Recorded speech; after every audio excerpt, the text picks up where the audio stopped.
Hello good morning बच्चों। आज के सेशन में हम लोग नीट का पूछा हुआ मोशन इन वन डायमेंशन का क्वेश्चन होगा जो यूनिफॉर्म मोशन का क्वेश्चन है, उसके बारे में हम लोग डिस्कस करेंगे और उसके क्वेश्चन को बहुत ही सरल तरीके से बनाने का प्रयास करेंगे। तो आइए हम लोग डिस्कशन को देखते हैं।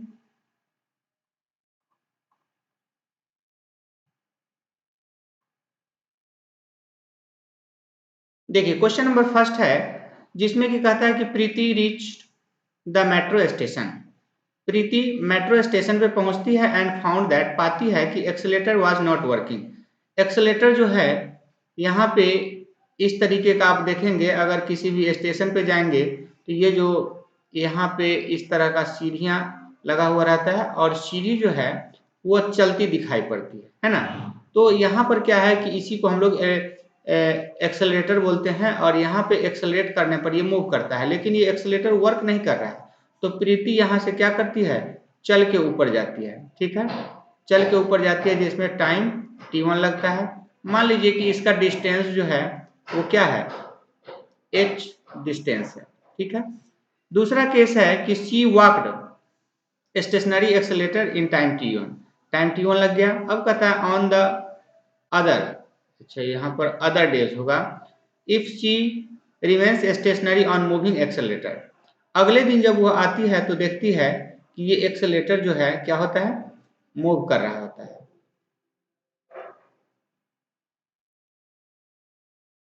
मूव कर रहा होता है तो इस पर ये रेस्ट में खड़ी हो जाती है और यहाँ से वहां तक पहुंच जाती है।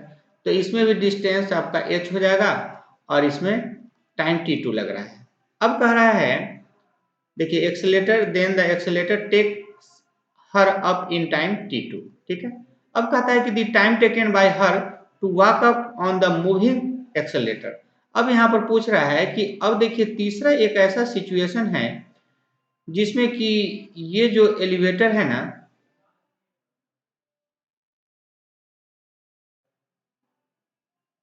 ये आपका जो एलिवेटर है, ये एलिवेटर भी एक्सेलरेट कर रहा है, यानी कि ये मूव कर रहा है और ये प्रीति भी जो है यहाँ से मूव कर रही है। ठीक है, तो मूव कर रही है तो इसमें टाइम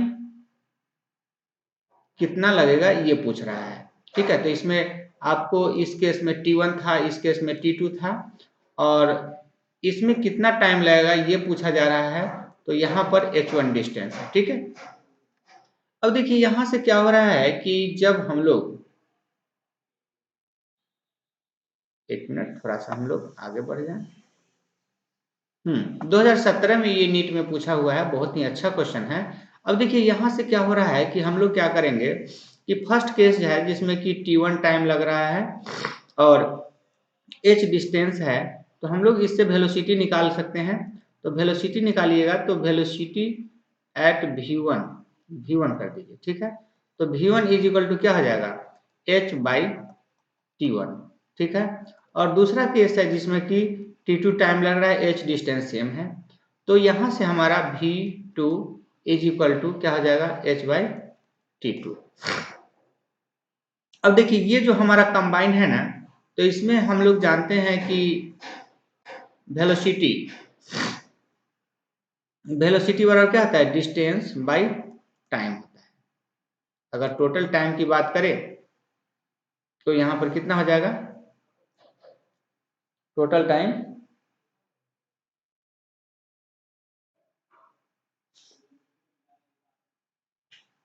टोटल टाइम की अगर हम लोग बात करें यहाँ से, तो t is equal to d by v हो जाएगा। तो t is equal to d by v है, तो यहाँ से हम लोग एक चीज़ देखेंगे कि ये जो हमारा डिस्टेंस है, डिस्टेंस क्या है, सभी में h है, कॉमन बातें हैं। और यहाँ पर जो है v क्या है, v1 plus v2, v1 plus v2। तो यहाँ से हमारा जो है हम लोग क्या कर सकते हैं कि वैल्यू को पुट कर दीजिए। तो अगर हम लोग वैल्यू को पुट करते हैं तो यहाँ से क्या मिलेगा हमें, यहाँ से अगर हम लोग देखें तो मान के चलिए कि इसको आप ना यहाँ पे 1 है तो दोनों को आप क्रॉस मल्टीप्लीकेशन कर दीजिए। अगर आप क्रॉस मल्टीप्लीकेशन करते हैं तो यहाँ पर क्या होता है, यहाँ पर आपको जो है V1 plus V2 by H1 बराबर 1 बाई T1 T आ जाता है। ठीक है, ये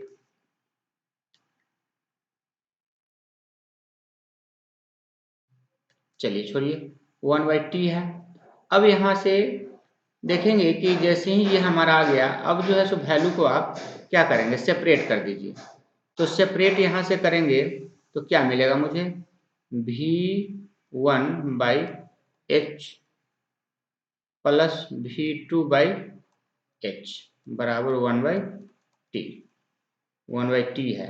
ठीक है, तो 1 बाई T है, तो यहाँ से हम क्या कर रहे हैं कि H बाई T1 है, यहाँ से हमने रिलेशन देखा है, तो यहाँ पर हमारा क्या हो जाएगा, अगर मान लीजिए कि यहाँ से हम लोग इधर कर दे इसको और इसको इधर कर दे, तो यहाँ से t का जो वैल्यू है वो 1 बाई T आ जाएगा,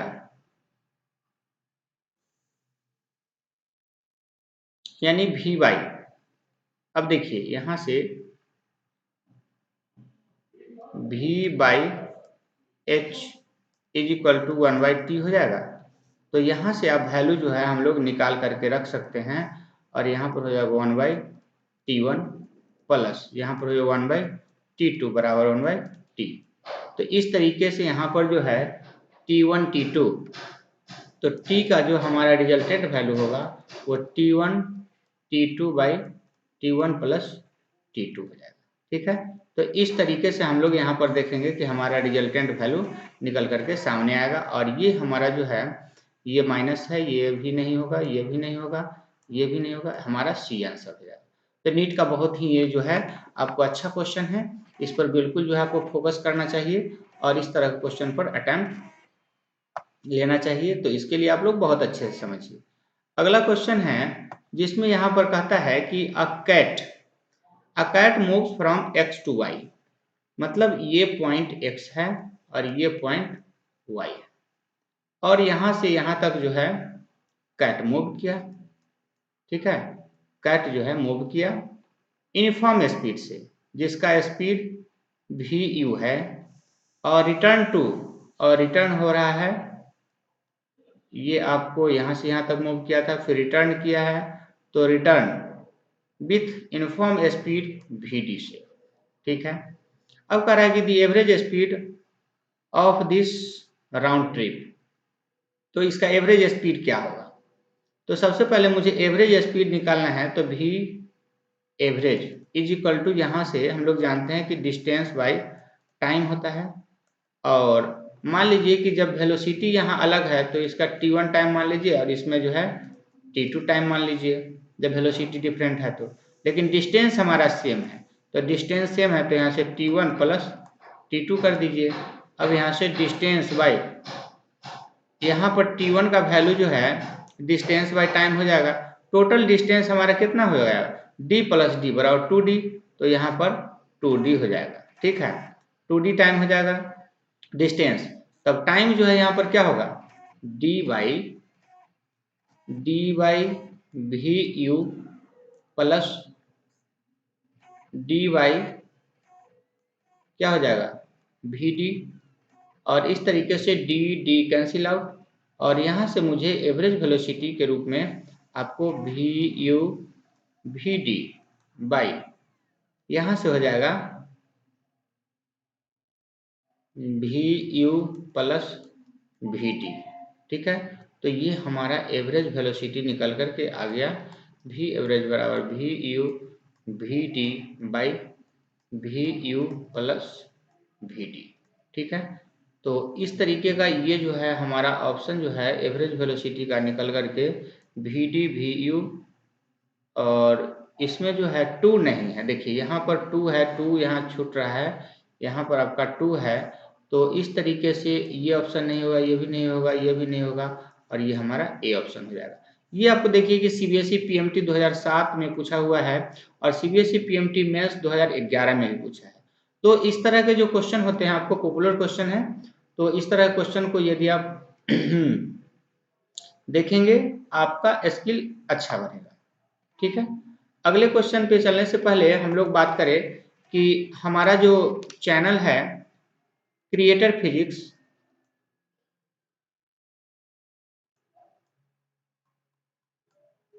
इसको देखने से पहले आप लोग सब्सक्राइब कर लीजिए। ठीक है, सब्सक्राइब कीजिए, लाइक भी कीजिए और उसका जो बेल आइकॉन है इस तरीके का उसको दबा दीजिए। ठीक है, और शेयर भी कीजिए। शेयर कर दीजिएगा तो आपके भी साथी हैं वो हमारे इस चैनल के माध्यम से वीडियो का लाभ उठा सकेंगे। ठीक है, और इसके अलावा हमारा टेलीग्राम चैनल है जो कि क्रिएटर फिजिक्स के ही नाम से है। आप उसे सर्च करेंगे तो वहां से हमारा इस ग्रुप को भी ज्वाइन कर सकते हैं। ज्वाइन करने से फायदा क्या होगा कि आपको आने वाले समय में नए नए इन्फॉर्मेशन भी मिलते रहेंगे और कई सारे इन्फॉर्मेशन का आप लोग लाभ उठा सकेंगे। ठीक है, तो चलते हैं हम लोग अगले क्वेश्चन की तरफ।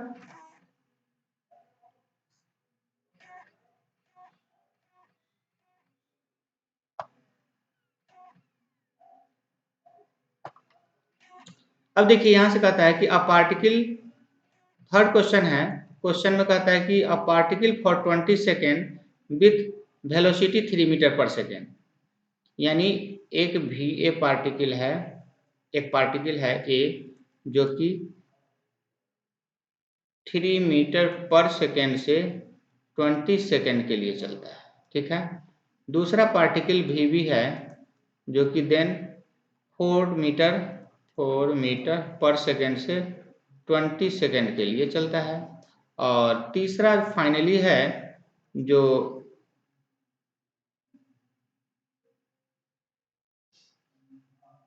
अच्छा,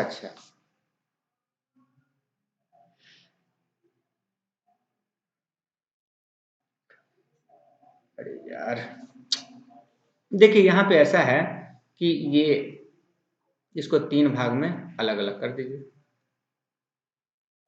ठीक है, और यहाँ पर जो है इस ये भाग में वही पार्टिकल है जो भी ए वेलोसिटी से 3 मीटर पर सेकेंड के स्पीड से चलता है 20 सेकेंड तक।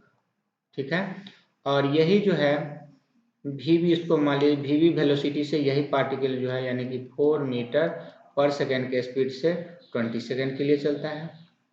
तीसरा केस है VC वेलोसिटी यानी कि थर्ड रेंज में फाइनली जो है वो 5 मीटर पर सेकेंड के स्पीड से 20 सेकेंड के लिए चलता है।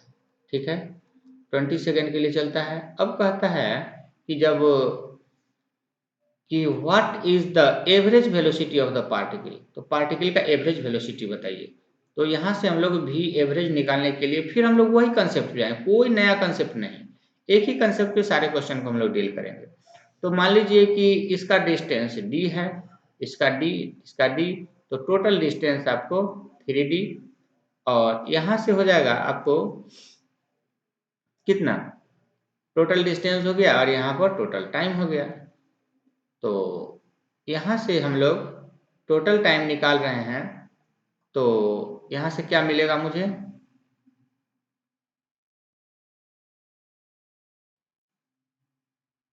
What is the average velocity of the particle. तो पार्टिकल्स का मुझे एवरेज वेलोसिटी चाहिए, तो 3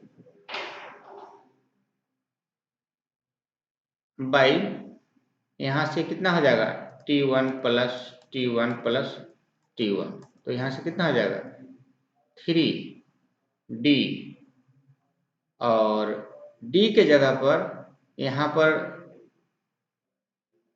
हम लोग को जो मिल रहा है उसमें क्या होगा, अलग अलग हो जाएगा। 1 मिनट,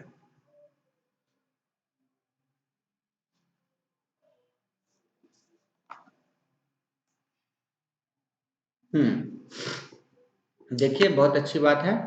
तो यहाँ से जो है हमें D बराबर, जब टोटल टाइम यहाँ पर हमें 60 मिल रहा है, तो D के जगह पे हम लोग क्या कर सकते हैं कि D हमारा 3D है तो उसमें डी के जगह वेलोसिटी इंटू टाइम हम लोग कर सकते हैं।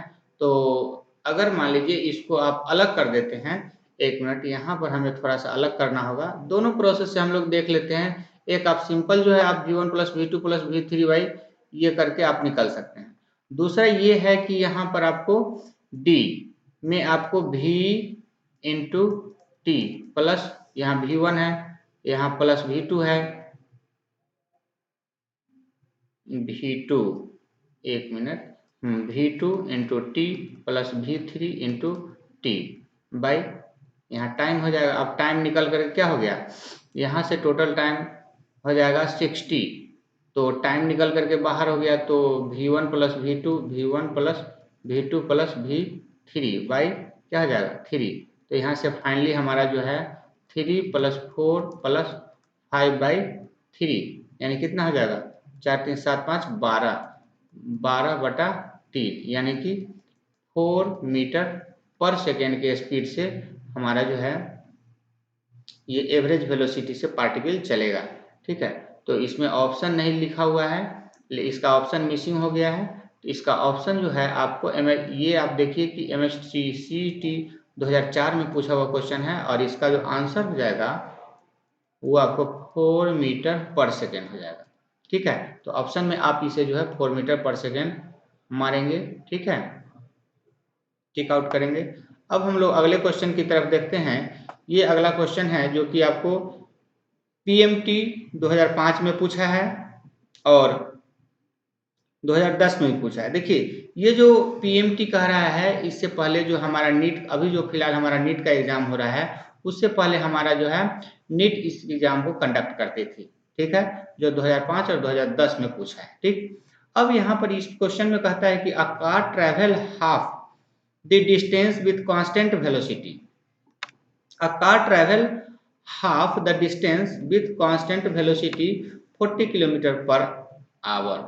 मतलब एक कार है जिसकी स्पीड 40 किलोमीटर पर आवर के स्पीड से चलती है, and remaining half constant velocity.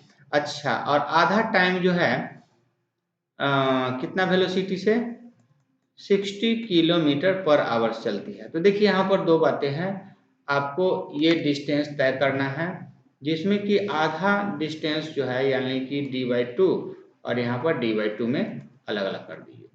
यहाँ पर जो है आपको इस D/2 डिस्टेंस जो है वो 40 किलोमीटर पर आवर चलता है, और अगला हाफ डिस्टेंस जो है वो 60 किलोमीटर पर आवर के स्पीड से चलता है। ठीक, अब देखिए यहाँ पर कहता है कि एवरेज स्पीड बताइए। तो एवरेज स्पीड बराबर यहाँ क्या हो जाएगा, V average is equal to D। तो D में यहाँ पर कितना हो जाएगा, टोटल मान लीजिए कि ये अगर D है तो यहाँ से टोटल टाइम T हो जाएगा, और T के जगह T1 प्लस T2 हो जाएगा। तो यहाँ से 1 मिनट लगता है कि बैटरी लो हो रहा है बस।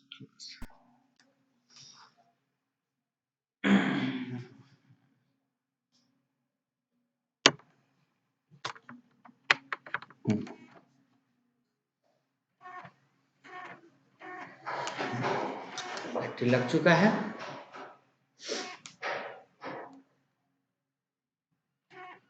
अब देखिए यहाँ पर क्या है कि जैसे ही यहाँ पर D/T1 प्लस T2 कर दिए, तो यहाँ से हमें मिल जाएगा D/2 बाई कितना हो जाएगा, T1 के जगह D/2/V यानी कि 40 प्लस D/2/60। तो यहाँ से D कैंसिल आउट हो गया, ये D। अब यहाँ से हमें क्या मिल जाएगा, ये भी 2 नीचे हो गया, तो यहाँ से आपको ऊपर चला जाएगा 2 इंटू 40 इंटू 60 डिवाइड बाई 100। तो यहाँ से ये कैंसिल, ये से ये कैंसिल, कितना बचेगा, यहाँ से बचेगा आपको 6 चौक 24 दूना 48 मीटर पर सेकेंड होगा। ठीक है, तो ये हमारा इस तरीके से ये हमारा ऑप्शन हो जाएगा। ठीक है, सी ऑप्शन। अच्छा क्वेश्चन है। अगले क्वेश्चन पे हम लोग चलते हैं। देखिए अगला क्वेश्चन है, बहुत ही अच्छा क्वेश्चन है और ये आपका सीबीएसई पीएमटी 2001 का पूछा हुआ क्वेश्चन है। इसमें कहता है कि 150 metre long train is moving with a uniform velocity 45 kilometre per hour. एक ट्रेन है जो कि इस ट्रैक पे चल रहा है।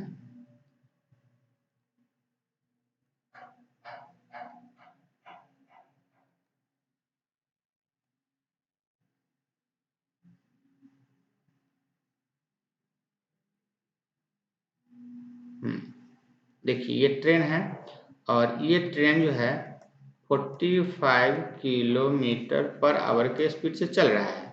अब कह रहा है कि आगे में क्या है कि यहाँ पे एक जो है ब्रिज है।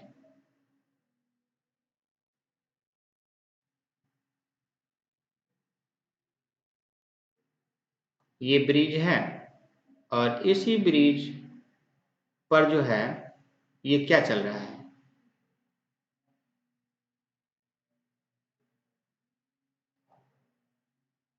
आपका ट्रेन चलने वाला है। इस ट्रेन की जो लंबाई है ये आपका 150 मीटर है। ठीक है, 150 मीटर ये कह रहा है क्वेश्चन में।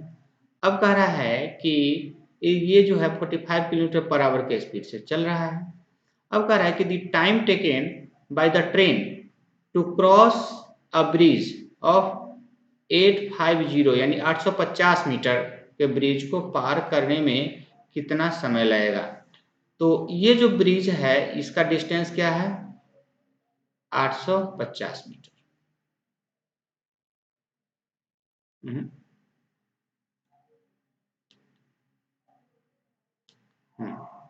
ये 850 मीटर है। अब देखिए यहाँ पर क्या है कि जैसे मान लीजिए कि यहाँ से हमारा ट्रेन एंट्री हो रहा है ब्रिज पे, तो मान लीजिए कि यहाँ जैसे ही एंट्री होगा तो ये भी तो हमारा इसमें इन्वॉल्व होगा ना।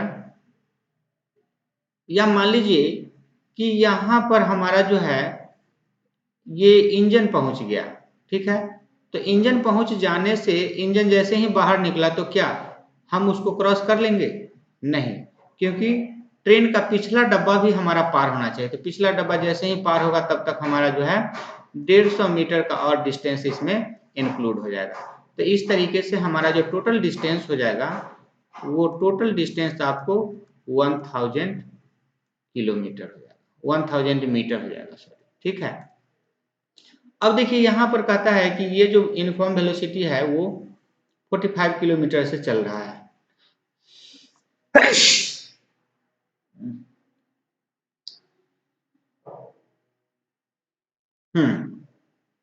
और वेलोसिटी हमारा 45 kilometre per our, 45 kilometre per our के स्पीड से चल रहा है। तो इसको हम लोग क्या करते हैं कि मीटर पर सेकेंड में कन्वर्ट कर देते हैं। तो यहाँ से 45 गुने 8 बटा सॉरी 5 बटा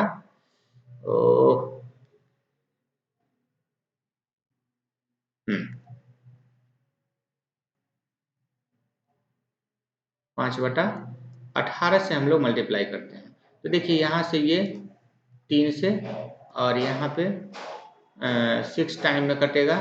ठीक है, और यहाँ पर कटेगा 15, फिर इसको 3 से काट दीजिए तो 5 और ये हो जाएगा 2। यानी कि कुल मिलाकर के हमारा जो है ये आपका 12.5 मीटर पर सेकेंड के स्पीड से चल रहा है। ठीक है, अब देखिए हमारे पास जो है डिस्टेंस भी मिल चुका है और स्पीड भी मिल चुका है, तो टाइम निकल जाएगा। आइए टाइम भी देख ले।